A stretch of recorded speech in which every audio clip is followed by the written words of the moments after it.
Buenas noches, América. Se pusieron de acuerdo.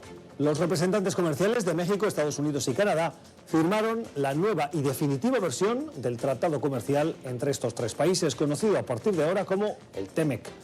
Estaba encallado tras la firma hace un año por los tres presidentes por las discrepancias demócratas en algunas regulaciones laborales que no convencían a los sindicatos estadounidenses.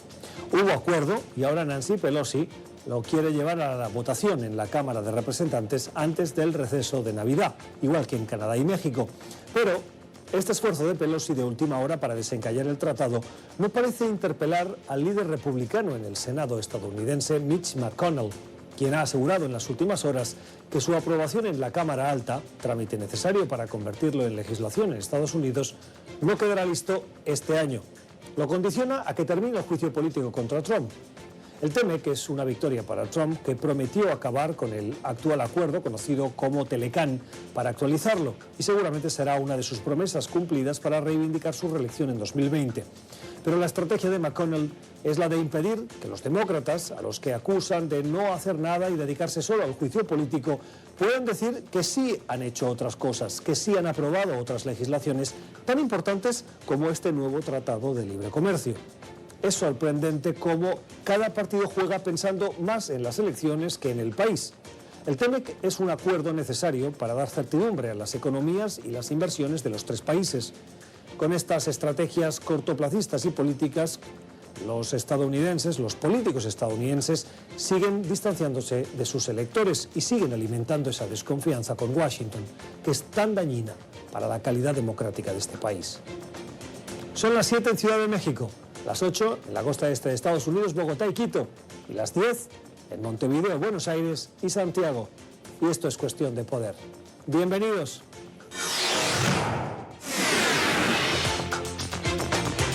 Hoy en el programa, CIDH urge investigación sobre violaciones a los derechos humanos en Bolivia. Conversamos con el secretario ejecutivo de este organismo. Alarmante cifra. 4,6 millones de venezolanos han dejado su país huyendo de la crisis generada por el régimen de Nicolás Maduro. Donald Trump será el tercer presidente estadounidense sometido a un proceso de juicio político. ¿Terminará apartado del cargo? Victory is winning for our country. Hoy comienza un cambio de régimen político. Desde nuestros estudios en Washington, la opinión, el análisis y las voces que nos ayudan a comprender nuestro mundo. Es cuestión de querer, es cuestión de poder. Comenzamos. Lo hacemos con algunas noticias de la actualidad que nos han llamado la atención, a las que les queremos poner notas al pie o la voz de los expertos. La primera es sobre la realidad política de Washington, y digo de Washington, no de Estados Unidos. Todo gira en torno al juicio político, al proceso de impeachment en inglés. Pero ¿cómo lo perciben los ciudadanos más allá de la capital, de esa riña política entre republicanos y demócratas? Pues lo que refleja una encuesta que ha realizado YouGov y que reproduce el semanario The Economist es que la sociedad estadounidense está dividida. En función del partido al que votas, te alineas con esas tesis y apruebas o desapruebas ese juicio político. El 85% de los ciudadanos que aprueban al presidente Donald Trump quieren que éste continúe y desaprueban ese juicio político. Y un porcentaje similar es el que tienen los que desaprueban al presidente, mayoritariamente los demócratas. El 82% de los que no ven con buenos ojos el desempeño del presidente Trump sí aprueban ese juicio político. Lo interesante de la encuesta es la línea histórica de los últimos meses, lo que muestra cómo han cambiado el apoyo entre los demócratas, los independientes y los republicanos. Miren, la curva ascendente de los demócratas desde mayo hasta la actualidad, con 2 puntos de inflexión. El primero a finales de julio, cuando se presentó el informe de Robert Mueller, y el segundo en septiembre, cuando los demócratas anunciaron formalmente el proceso de juicio político, las audiencias previas a ese juicio político. En el caso de los independientes, desde mayo hasta hoy ha aumentado ligeramente, pero no de una manera abismal. Y los republicanos se mantienen alrededor de ese 10%, muy pocos dan el visto bueno a ese juicio político, la división entre los estadounidenses en un entorno que polariza aún más la política estadounidense. Otra cuestión de la actualidad nos lleva a Bolivia. Bueno, no a Bolivia, sino a la Comisión Interamericana de Derechos Humanos, que visitó del 21 al 26 de este mes de noviembre el país después de esas manifestaciones que tuvieron también componentes de violencia y de respuesta policial de las Fuerzas Armadas. Una violencia que preocupó a los miembros de la comisión y que han realizado esa visita in situ para conocer lo que pasó y hacer recomendaciones. Unas recomendaciones que se acaban de presentar de manera preliminar y que, entre otras, piden una investigación internacional. El secretario ejecutivo de la CIDH es Paolo Abreu y nos acompaña esta noche. Señor Abreu, gracias por estar con nosotros. Bienvenido. ¿Cuáles son, grosso modo, esas observaciones, las principales de ese informe que ustedes acaban de hacer público? Bueno, la Comisión encontró en Bolivia una situación donde el contexto electoral ha disparado un ambiente de profunda violencia, con discursos de odio, de discriminación, que han impactado en un conjunto de amplias violaciones a los derechos humanos. Situaciones de detenciones arbitrarias, de persecución, de confrontaciones entre distintos grupos sociales y también situaciones donde hubo operativos de la policía y las Fuerzas Armadas que resultaron en un conjunto muy alto de personas fallecidas. Entonces, uno de los principales hallazgos fueron exactamente esas dos masacres que pasaron en Sencata y Sacaba y que la Comisión ahora entiende que es necesario una investigación internacional imparcial e independiente para permitir el acceso a la verdad sobre estos hechos, una aclaración integral y la debida responsabilidad de aquellos que fueron responsables por estos actos. Piden ustedes una investigación internacional. ¿Cómo debe ser esa investigación? ¿Quién debe llevarla a cabo? Un grupo internacional de expertos independientes sería el modelo ideal. Es una experiencia que la Comisión del Sistema Interamericano ya ha utilizado en otras situaciones y que tiene un carácter de coadyuvar en las investigaciones ao lado de las propias instituciones nacionales, oferecendo una credibilidad y agregando confianza a las propias investigaciones nacionales. Isso é uma maneira, incluso, de colaborar com as próprias autoridades estatais em ter a garantia, à luz da comunidade internacional, de que estas investigações estão sendo realizadas em sua integralidade e que resultarão em la devida responsabilidade das pessoas que participaram destes hechos. A maneira pela qual podemos implementar seria exatamente por meio de um acordo firmado entre a Comissão Interamericana e o governo de Bolívia, assim como já lo hicimos com outros países, e este acordo permitiria um mandato para a definição de 4 ou 5 expertos internacionais que iriam neste país para aportar capacidades em matéria de linhas de investigação, de perícia técnica, de revisão dos expedientes judiciais e estabelecer recomendações que podem colaborar para uma investigação célere. Lo sucedido en Bolivia, esa violencia, no es exclusiva de ese país. También hemos visto violencia en Chile, en Ecuador, en Colombia, en esas manifestaciones de ciudadanos. ¿Qué paralelismos, qué similitudes cree usted que hay entre el caso de Bolivia que ustedes han investigado y el de otros países que han tenido situaciones similares?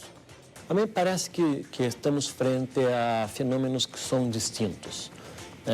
Os elementos que han motivado protestas em outros países passam por razões de insatisfação social ou de medidas governamentais que não houve a devida aceitação por parte da população. Em Bolívia, nós estamos falando de uma realidade que tem uma seriedade incluso anterior ao próprio contexto eleitoral, tem orígenes no contexto pré-eleitoral, de uma luta política, de um intento do governo Evo Morales de manter-se no poder, que não houve uma devida correspondência na opinião pública do país, que incluso não respeitou o próprio referendo popular e que ha disparado uma luta política interna e que resultou em eleições que não são reconhecidas e que, por lo tanto, resultaram em confrontações desde distintos grupos políticos. Por isso é tão importante que nestas situações onde as instituições nacionais estão acometidas por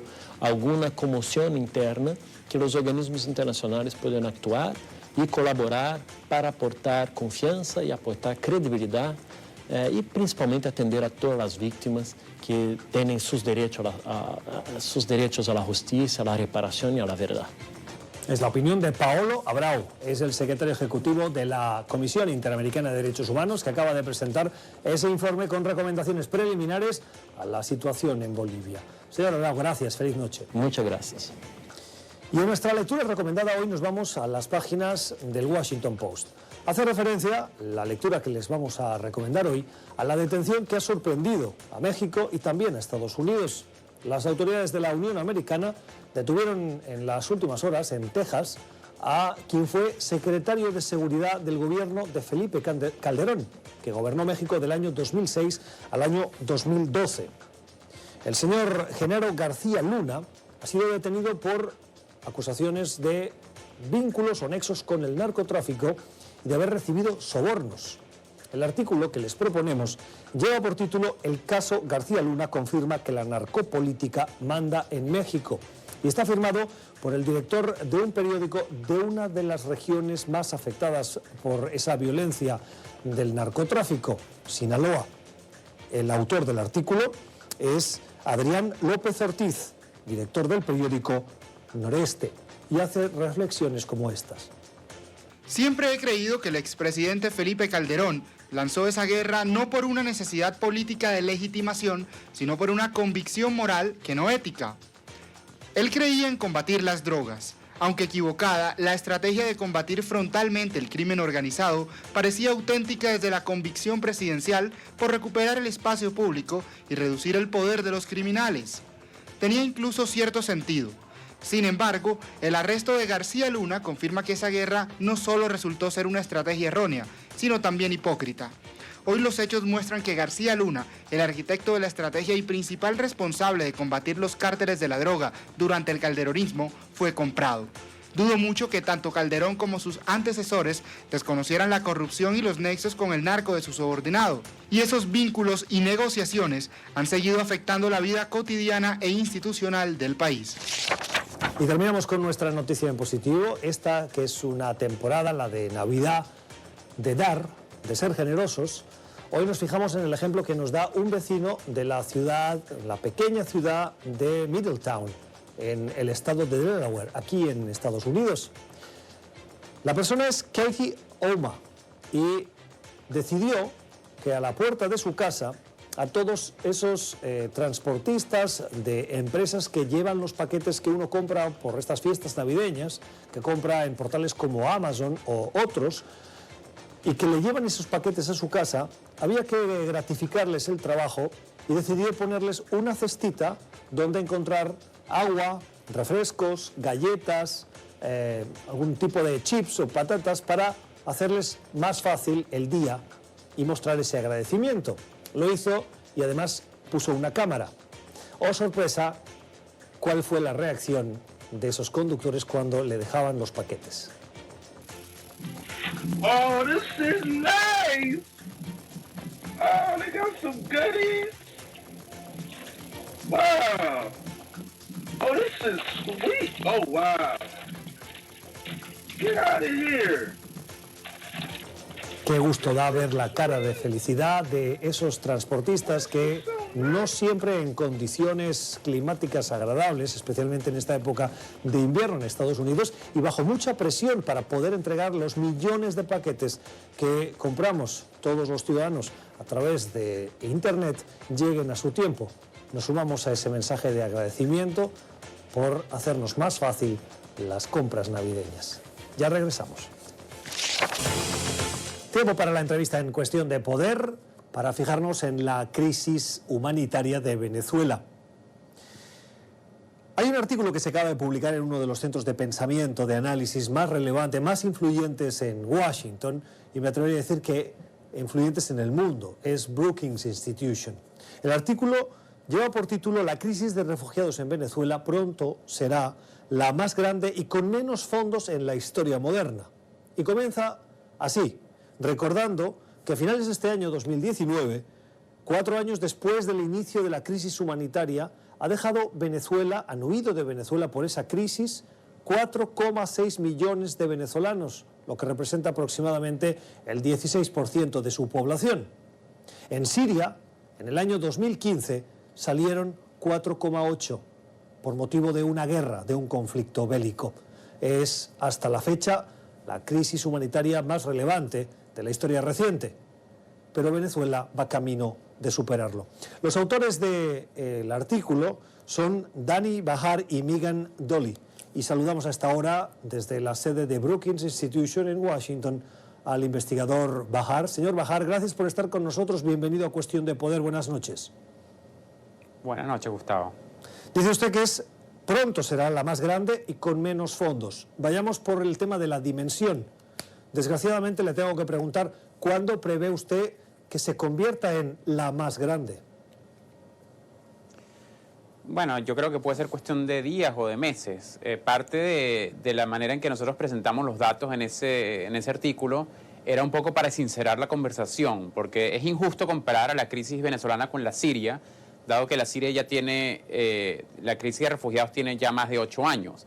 Lo justo sería ver cómo evoluciona la magnitud de la crisis, digamos, de manera contemporánea con la crisis siria. Entonces, comparando los 4 años que tiene la crisis de refugiados venezolanos con los primeros 4 años de la crisis siria, estamos posiblemente a días o meses, y es que esas cifras ya no están ahí. Recuerda que trabajamos con cifras oficiales que a veces están un poco rezagadas. Entonces, quizás ya estemos ahí, pero si no, en cuestión de meses ya Venezuela muy lamentablemente sobrepasaría a Siria. Siria, en la perspectiva histórica, ¿cuán grande es? ¿Qué otras crisis humanitarias ha habido en la historia para que podamos dimensionar la tragedia de Siria y también la de Venezuela? Bueno, sin duda Siria es la más grande que hemos visto en las últimas décadas. Hay obviamente muchos refugiados de Sudán, los Rohingya que están ahorita en Bangladesh, que son unos pocos millones. Digamos, de manera comparable, la crisis de refugiados venezolanos es una de las más grandes del mundo, después obviamente de la Segunda Guerra Mundial, que fue el mayor momento de desplazamiento forzado, pero en la historia moderna, en los últimos 50 años, Venezuela está en camino a ser la número 1, muy desgraciadamente. Usted en el título ya habla de con menos fondos de la historia moderna, en ese periodo de tiempo que ahora usted nos describe. ¿Qué quiere decir no tener fondos? Bueno, fíjate, cuando hay crisis de refugiados de esta magnitud, Gustavo, eso genera a veces mucha presión en el corto plazo en los países receptores, sobre todo, primero por temas humanitarios. Muchas de estas personas necesitan atención en términos de salud, de vivienda, educación, comida, etcétera, etcétera. Pero también hay una presión muy importante sobre la infraestructura de las poblaciones donde llegan, digamos, los colegios. Si uno pasa hoy en día por Cúcuta, en Colombia, los hospitales, los colegios están bastante colapsados. Todos estos gastos, todas estas inversiones que se necesitan hacer, que generalmente las hace el gobierno local, para expandir la infraestructura, para proveer los servicios humanitarios básicos, generalmente cuentan con ayuda de la comunidad internacional. Hay agencias de la ONU encargadas de esto, ACNUR, por ejemplo. Entonces nosotros hicimos una comparación muy sencilla, a ver, de los fondos que se han dado a las diferentes crisis de refugiados históricamente, cómo se compara a la crisis venezolana. Y yo creo que algo que es bastante específico de esta crisis en Latinoamérica es que los países receptores, Colombia siendo el país más grande en términos de la población venezolana que hoy viven en el país, han recibido muy poca ayuda de parte de la comunidad internacional. Hasta hoy en día estamos hablando de menos de $1.000 millones que ha sido realmente puesto. Hay planes de llegar a $2.000 millones, pero comparado, por ejemplo, a la crisis siria, donde los fondos que fluyeron de la comunidad internacional a países como Líbano, Turquía, Siria, etcétera, sobrepasan los $10.000 millones y mucho más, ¿no? Entonces, en comparación, los países de la región nuestra, de Latinoamérica, que ya de por sí están un poco rezagados en sus propias necesidades, tienen una presión muy importante que la comunidad internacional tiene que venir y ayudar a financiar las necesidades de estos refugiados para que se puedan integrar y puedan realmente ser agentes productivos en la sociedad y traer los beneficios que generalmente los inmigrantes y refugiados siempre traen. Déjame hacer un poquito aquí de abogado del diablo. ¿Es comparable la situación en la que llegan de los países, por ejemplo, en Irak, de esos refugiados sirios, o en países de esa zona del mundo con los países receptores en América Latina? Quiero decir, en América Latina no hemos visto campos de refugiados organizados por la comunidad internacional, porque los países, si bien tienen sus carencias y están rezagados, tienen una capacidad de absorción dentro de del mismo tejido social que es superior a la de los países como Irak, que son unos países que probablemente adolecen de infraestructuras básicas. Es decir, con esto lo que quiero preguntarle es si la comparativa le parece justa. Bueno, fíjate, obviamente es una comparación que hay que ser muy cuidadoso con la comparación, porque no hay, idealmente quisiéramos conseguir otro país que sea exactamente igual a Colombia o exactamente igual a Perú, que no existen, ¿no? Entonces estamos limitados a la actividad histórica, pero hay un par de concepciones que es importante recordarnos. La gran mayoría de los refugiados sirios, por ejemplo, en Siria, perdón, en Líbano, Turquía y Jordania, el 70% más no viven en campos de refugiados, viven en zonas urbanas. Y es verdad que en el caso de Venezuela, de los venezolanos en la región, no hay campos de refugiados. Hay algunos en Brasil, pequeños, los hay, pero la idea es que entren a las comunidades urbanas. Ahora, hay algo que es muy importante vincular al tema del financiamiento. Para que haya una integración exitosa en los mercados, en las zonas urbanas, es decir, para evitar ir a campos de refugiados, porque campos de refugiados es lo más barato, para evitar ese punto, que es lo que todos queremos evitar, hace falta que haya más financiamiento para poder aumentar la infraestructura en las ciudades donde están los venezolanos, para construir más hospitales, para construir más colegios, para ayudar al sector privado a invertir, para poder emplear más a estos refugiados e inmigrantes. Es decir, mientras nos movemos más hacia zonas urbanas, la necesidad de financiamiento es mucho mayor. Usted en el artículo se pregunta qué tenemos que esperar del 2020. Sí, bueno, la respuesta no es muy buena. Yo creo que no hay nada, lamentablemente, que nos dice que el flujo migratorio no va a seguir. La situación en Venezuela, la situación humanitaria se sigue empeorando, la situación política de la dictadura no se resuelve, o sea, la dictadura sigue en pie y poniendo en peligro la vida de muchos venezolanos, así que yo creo que la expectativa realista es que esto siga fluyendo en el año siguiente. La ONU dice que ese número podría llegar a ser 6.5 millones. Nosotros tenemos unas proyecciones propias donde vemos que el número podría llegar a ser hasta 8 millones o más en el próximo año o dos. Es decir, estamos entrando en un momento bastante complicado porque los flujos continúan y muchos países de la región, o algunos países de la región, han respondido en los últimos meses imponiendo visas y restricciones para evitar que entren los refugiados, al menos de manera legal. Entonces estamos viendo una dinámica que va a ser bastante complicada, sobre todo para un país como Colombia, que sigue afortunadamente con las puertas abiertas, pero evidentemente puede terminar recibiendo muchos más refugiados, dado que no tienen acceso a los otros países tan fácilmente. Es Dani Bahar, es investigador de Brookings Institution, acaba de publicar un libro con la investigadora de datos Megan Dooley, que lleva por título La crisis de refugiados en Venezuela pronto será la más grande y con menos fondos en la historia moderna, que describe con datos dónde se encuentra esa crisis, esa salida de venezolanos de su país y hacia dónde nos lleva, con la reflexión final no muy alentadora de lo que tenemos que esperar este próximo 2020. Señor Bahar, gracias por su trabajo, por ilustrarnos y ofrecernos esa perspectiva que nos ayuda a no olvidar la profundidad, la gravedad de esta crisis, que sobre todo es humanitaria. Feliz noche. Gracias, igualmente. Esto es Cuestión de Poder. Ya regresamos. Tiempo para el debate en Cuestión de Poder, para escuchar las opiniones de conservadores, liberales, republicanos, demócratas. Hoy en este espacio con las voces de Francisco Semiao. Francisco es analista conservador, es investigador del Instituto Gold para Estrategia Internacional. Francisco, buenas noches, gracias por estar con nosotros. Un placer, como siempre.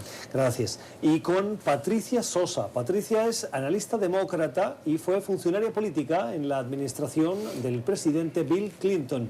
Patricia, ¿cómo estás? Muy buenas noches. Muy bien, gusto estar aquí contigo hoy. Gracias por acompañarnos. Primer tema que les proponemos para confrontar ideas: el avance del juicio político en el Congreso de Estados Unidos.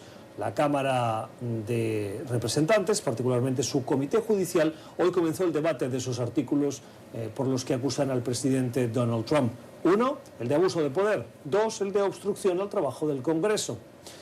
La votación se tiene que llevar a cabo en las próximas horas y de ahí se va a la Cámara de Representantes, y es en la Cámara de Representantes donde probablemente antes de Navidad, antes del receso navideño, se dé el visto para sentencia o el visto bueno para que se vaya al Senado, y allí sí empieza lo que formalmente es el juicio político. Lo que hemos visto en las últimas horas es el presidente Trump minimizando ese juicio político. Ha dicho que es un impeachment light en un meeting electoral que ha tenido en Pensilvania, y los republicanos que se alinean con el presidente diciendo que no hay una evidencia y una carga suficiente para que esto se convierta en un juicio político. No hay para tanto, por decirlo así, como para querer sacar al presidente elegido por los ciudadanos estadounidenses. Francisco. Yo no estoy de acuerdo con muchos de los republicanos, porque yo creo que debería haber el juicio en el Senado, igual como si se va a hacer en la Casa de Representantes. Y creo que los votos están ahí para... Pero el Senado sí va a tener ese juicio, ¿no? Pero no, el señor McConnell dice que no van a hacer van a hacer un voto para cerrarlo, y creo que es la cosa más estúpida que podrían hacer. A ver, si entiendo bien. La Cámara de Representantes va a enviar esas acusaciones formales, el Senado tiene que recibirlas, se constituye como juicio, el jurado estará presidido por el presidente de la Corte Suprema. Y lo que me está diciendo es que McConnell va a decir que no se va a... Que va a cerrarlo ahí mismo, es lo que se están diciendo, y eso es lo peor que podrían hacer. Creo que, claro que obviamente que va a haber muchas historias y reportes que van a salir de ese proceso, pero para los que le interesan y va a quedar, como dicen en el récord, de las preguntas a todos. Va a ser una sesión que van a participar los dos lados, y los dos lados pueden tener testimonios. Y debería ser un proceso más, creo que a la misma vez, obviamente que los republicanos no están de acuerdo con mucho de esto, pero por lo menos se le debe, por el proceso en la Constitución, se le debe a los americanos, los que por lo menos el Senado representan, esta oportunidad para llevarlo al Senado también. ¿Tiene sentido, Patricia, que los demócratas estén impulsando este juicio político cuando saben que en el Senado la mayoría es republicana y eso no va a ninguna parte? Bueno, la razón principal por la cual Nancy Pelosi y el liderato de la Cámara de Representantes han decidido seguir este proceso es porque ellos están defendiendo la Constitución. Ella ha sido muy clara: no es lo que quiero, no es lo deseado, no es donde me gustaría que el país y la Cámara de Representantes esté poniendo su energía, pero los hechos son contundentes y nosotros tenemos que defender la Constitución. Y no creemos que vamos a proteger a un presidente que no quiere ser presidente, sino quiere ser un rey, ¿no? Que se cree que tiene derechos ilimitados en el abuso de poder, específicamente por ley. Ese dinero se le había otorgado a Ucrania. Y él, para proteger sus intereses políticos, para el intercambio del dinero, exige que el presidente de Ucrania, a través de sus asesores y directamente en conversación con el presidente, haga una investigación de su oponente político. Entonces, la evidencia es contundente. Y el último punto que quiero hacer es que una de las razones por la cual ellos no están muy seguros si van a hacer un juicio en el Senado es porque no tienen evidencia para defender al presidente. Entonces, eso es mucho más difícil hacerlo cuando tienes que hacer un juicio, sino que lo haces rápidamente y sales del proceso. Yo creo que tienen la evidencia para defender al presidente. Ahora, creo que lo que no pueden defender es la estupidez de lo que hizo, porque cualquier persona que está aconsejando al presidente podría decir: esto no es un proceso apropiado, y técnicamente no es su oponente, porque todavía no se ha escogido quién va a ser el oponente del presidente. Él solamente es un candidato ahorita, no es garantizado, pero no fue una cosa apropiada, y por lo que yo me acuerdo bien, nunca se dijo Biden, es lo que dicen unas personas, que nunca mencionó Biden, pero a la misma vez creo que se hubiera mayormente enfocado antes de dar ese dinero, y siempre hay un quid pro quo, porque eso se ha cambiado, no es entonces cambiaron a hacer un bribery, un cargo de bribery. Todo país que da dinero siempre hay condiciones, y antes de hacer eso, para el interés de los países, había una situación de corrupción, y lo que la evidencia muestra, y no esto es nada de conspiración, que hubo obviamente una situación que no era favorable del presidente, del vicepresidente Biden y con su hijo. Estamos hablando de una persona el presidente Trump mismo ha dicho públicamente cuando lo acusan, aparte de la transcripción que hay de la conversación que tuvo con Zelensky, él mismo dijo a Ucrania y le dijo a los chinos que por favor investigaran a los Bidens. Así que sabemos, él lo dijo en televisión, así que a lo mejor tengo que darle la transcripción de ese documento. Él es el presidente de los Estados Unidos, él es el presidente de los Estados Unidos y eso es lo que pero importa el presidente de los Estados Unidos, que fue Obama, si Hillary Clinton hubiera salido presidenta, si Hillary Clinton hubiera sido presidenta, ustedes no le hubieran permitido nada de eso. Esto es juego de las poder. Las personas que son los máximos en ley, en interpretación de la ley, dicen, si este es entonces estandarte que están dando para poner a Trump en este juicio, entonces ahora podrían hacer lo mismo con el presidente Obama. Los abogados constitucionalistas que testificaron ante el Comité de lo Judicial de la Cámara de Representantes que eran escogidos por los demócratas y eran demócratas. Y eran tres, Harvard, Stanford y la Universidad de Carolina del Norte, de los mejores, y habían trabajado... Y se te olvidó del Jorge Washington, que dijo que esto es una razón de poner al presidente por esto. No, él habló del proceso, él nunca defendió al presidente de la parte de los hechos. Habló solamente se te olvidó del decir proceso. que había uno de Jorge Washington. Claro. Omisión de conveniencia, es lo que yo hablo.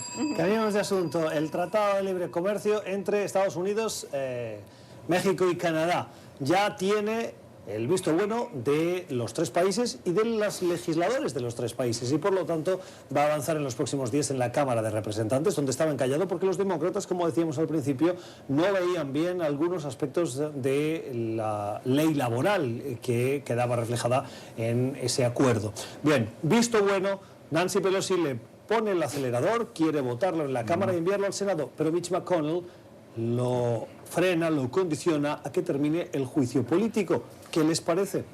Bueno, creo que esto es un ganar-ganar, tanto para los republicanos como para los demócratas. Pelosi ha sido muy clara de que ella quiere demostrar que, aunque tengan que hacer este juicio político, que ella realmente no lo quiere. La Cámara de Representantes ha podido seguir haciendo su trabajo, pero más importante es en la parte substantiva de que los demócratas pudieron proteger muchos de sus intereses. Hay una fuerte protección de los derechos laborales. Ahora se va a permitir que los trabajadores de México se puedan unionar. Sindicalizar, si es la palabra correcta. Y el otro punto importante es las farmacéuticas, que querían mucha protección de sus derechos de propiedad, y eso se disminuyó. Y eso era una de los temas que los demócratas creían y que fuera importante que se protegiera. Tras el acuerdo, estamos ante un mejor acuerdo que el que había propuesto. Yo creo que sí.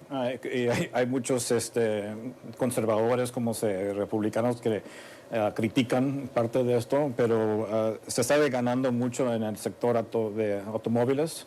En las partes que se pueden, el porcentaje de partes que se pueden poner, y también los derechos de los trabajadores, también acerca de los que son los farming, ¿verdad? De los que producen leche, huevos, cosas de las fincas.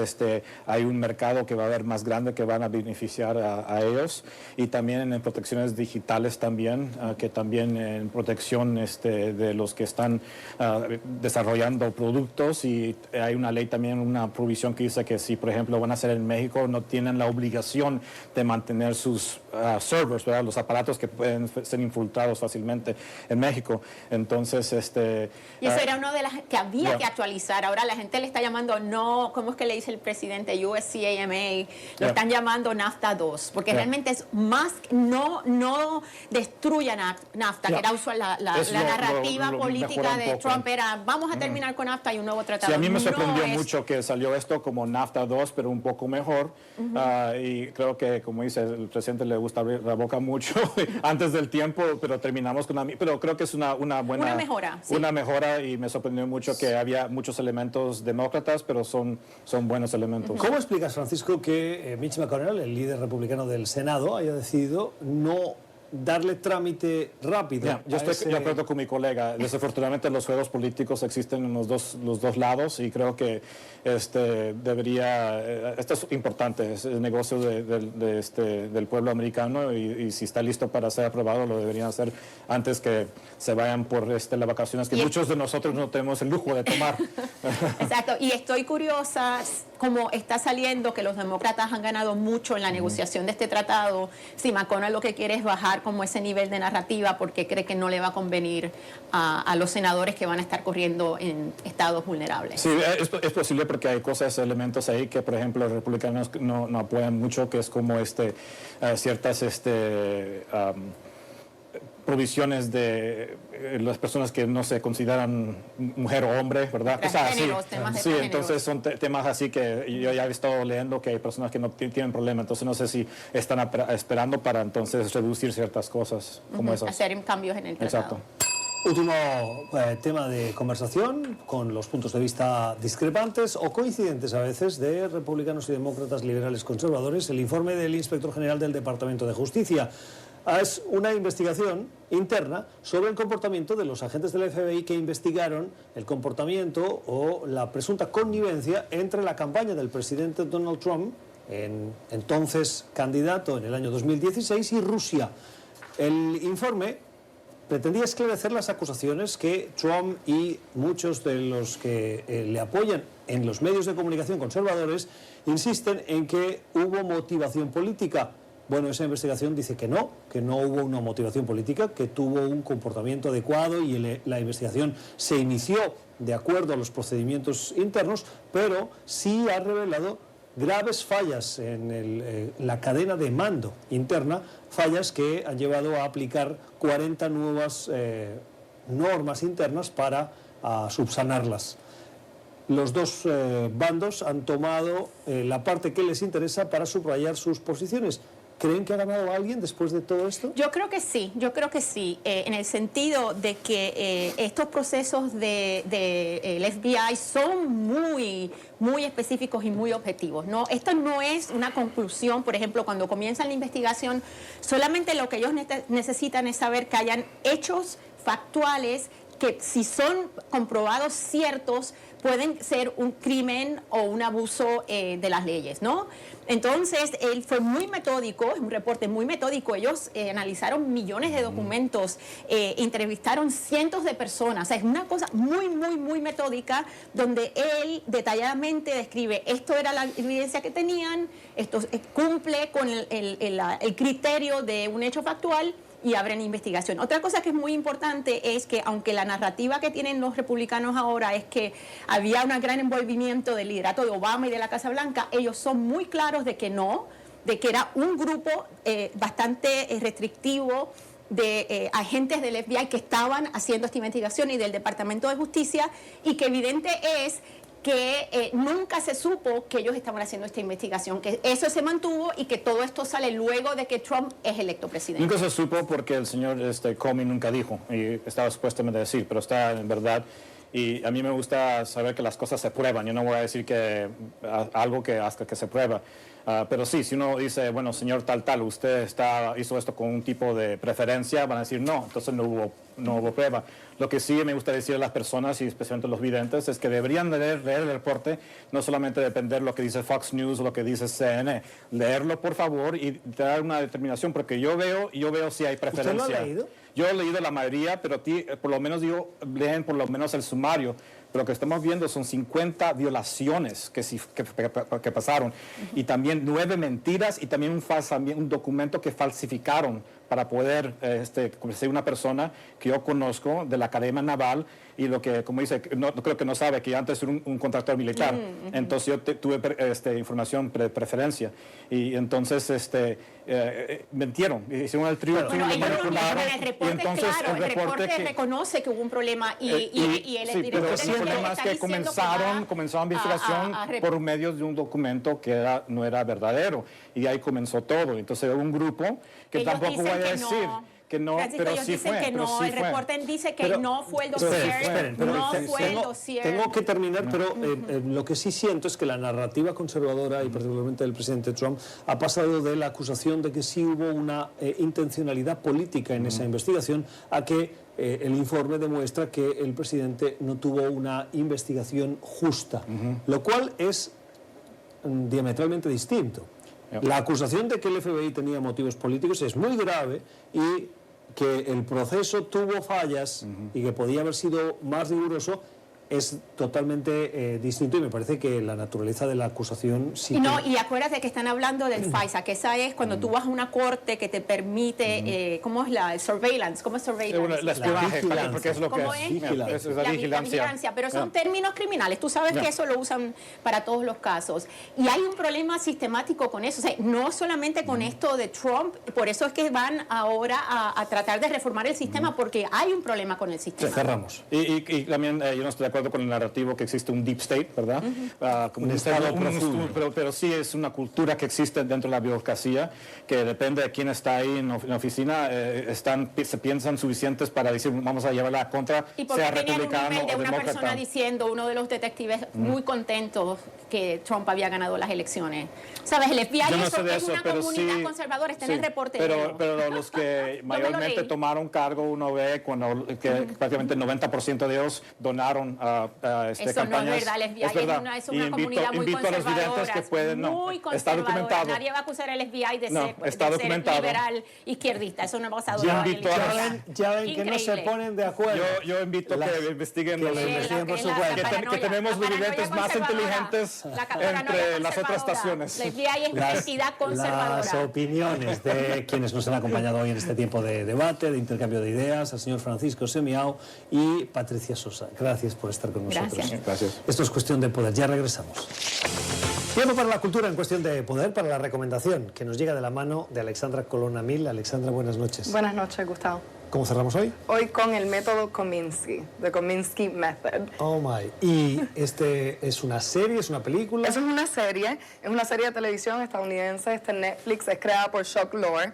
Estrenó en 2018, pero ya tiene 2 temporadas. La segunda estrenó este año en octubre. Ajá, ¿por qué vale la pena? La serie sigue la historia de un actor que, digamos, tuvo un periodo de éxito, pero ya está mayor y tiene una escuela de actuación. Se dedica a enseñarle a los aspirantes de Hollywood que quieren pues entrar en este muy competitivo mundo. Es una comedia, es muy buena, está protagonizada por 2 grandes actores, uno de ellos es Michael Douglas, que hace el personaje principal, este señor Kominsky, que es pues el que se dedica a enseñarle a los actores aspirantes, digamos, ¿no? Es muy cómica, como dije, y esta semana se anunciaron los nominados a premios importantes en Estados Unidos como el SAG y los Golden Globes, y la serie tiene nominaciones tanto para la serie como mejor serie en la categoría de comedia y para los 2 actores. Así que The Kominsky Method. Are the same damn thing.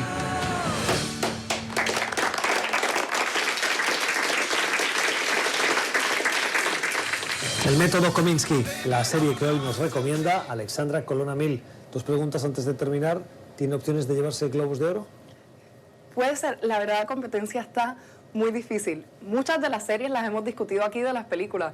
Así que nuestra audiencia, si quiere ver esos premios, va a estar enterada de lo que, No, yo de lo con que esta está nominado. sección me estoy, haciendo Una lista larga. Una lista larga. La otra es donde la pueden ver. Está en Netflix. En Netflix. El método Kominsky.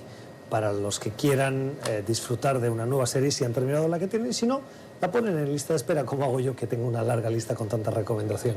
Gracias, Alexandra. A ti, Gustavo. Vamos a las redes sociales. Y nuestro primer mensaje en las redes sociales es una comparativa. Saben que el presidente, frente al juicio político que le están haciendo en el Congreso, siempre insiste en que esto es una caza de brujas. Caza de brujas en inglés es witch hunt.